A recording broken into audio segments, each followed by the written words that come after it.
हमारे देश की किसी भी राजनीतिक पार्टी या किसी भी राजनेता को एक चीज पर गर्व जरूर करना चाहिए कि हमारे देश को आजाद हुए 75 साल हो गए हैं और उन्होंने हमारे देश की इकोनॉमी को अल्कोहल बेस्ड इकोनॉमी बनाया है। आज देश में किसी भी राज्य में कोई भी सरकार हो, एक दो एक्सेप्शन छोड़कर, जैसे गुजरात है, बिहार है, जिन्होंने शराब पर बंदी लगाई है, उसके अलावा कोई भी राज्य हो या उसकी कोई भी सरकार हो, चाहे वो बीजेपी हो, कांग्रेस हो या कोई भी स्टेट गवर्नमेंट हो, लोकल गवर्नमेंट हो, वो शराब को बढ़ावा देती है क्योंकि इससे एक बड़ा रेवेन्यू आता है। और जहां अभी आम आदमी पार्टी राग लापे हुए है कि मनीष सिसोदिया जो बच्चों को पढ़ा रहा था, एक रेवोल्यूशन, एक क्रांति ला रहा था, उसे जेल में डाल दिया है बीजेपी ने, भारत की सरकार ने।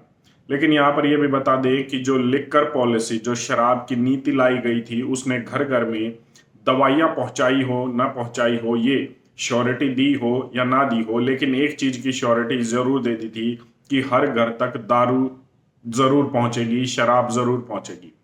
और उसी के अब भ्रष्टाचार मामले में मनीष सिसोदिया को गिरफ्तार किया गया।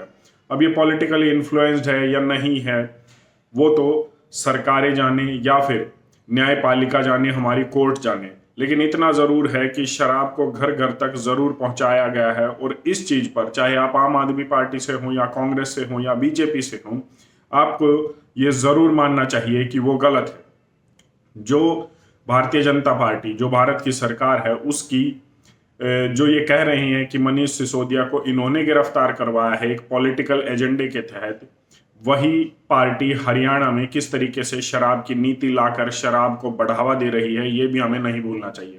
तो कहने का मतलब ये है कि कोई भी पार्टी हो, वो शराब को बढ़ावा दे रही है। लेकिन यहाँ पर बात पता है क्या है?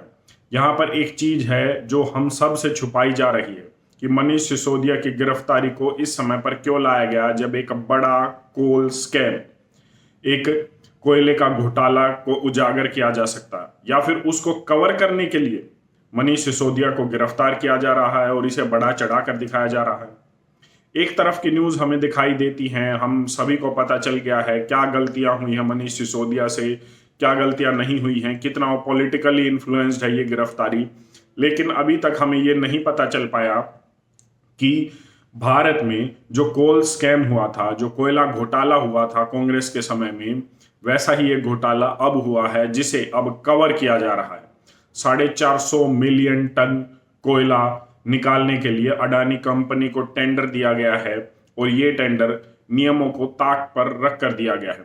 भारत के एक डेंसली एरिया, जो पॉपुलेट फॉरेस्ट एरिया है, उसमें इस कोयले को निकालने के लिए टेंडर दिया गया है और इसमें नियमों को ताक पर रखा गया है। अब बात यह आती है कि जब कांग्रेस के समय में घोटाला हुआ था, वो देश ही नहीं पूरी दुनिया का सबसे बड़ा घोटाला हो गया था।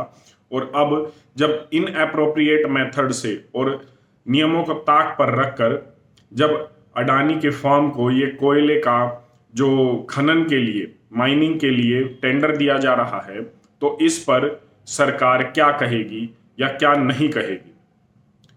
क्या उस समय घोटाला घोटाला है और इस समय घोटाला देश की अर्थव्यवस्था को मजबूती देने का कोई तरीका है? क्योंकि अगर आपने सवाल उठाए अडानी की कंपनी पर, जैसे हिंडनबर्ग रिपोर्ट ने उठाए थे, जो खुद एक शॉर्ट टर्म सेलर फर्म है, लेकिन उसने जो खुलासे किए वो काफी हद तक ठीक थे, तो फिर सरकार ने क्या कहा, या मैं कहूं अडानी की कंपनी ने क्या जवाब दिया कि ये हमला हमारे ऊपर नहीं है, ये तो देश पर हमला है। तो ये किस तरीके से देश पर हमला हो जाता है जब आप एक कंपनी पर खुलासे करते हैं?